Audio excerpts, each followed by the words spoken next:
Want to know how to mute a conversation in Google Chat? Well, no worries.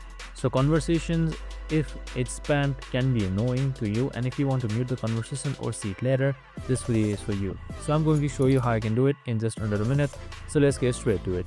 Now first things first, just simply open up your Google Chat interface or the website itself, and just simply head towards direct messages or spaces.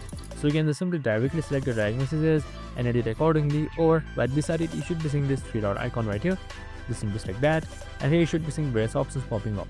Now since we are muting the chat, just simply select mute right here, right beside or below pin. Now once you have selected that, it should be muted automatically. Now I can just simply unmute by selecting the same settings. I hope this video helped. If it did, make sure to like, subscribe, and remain with us for more of the similar Google Chat videos. Have a good day and see you in the next one.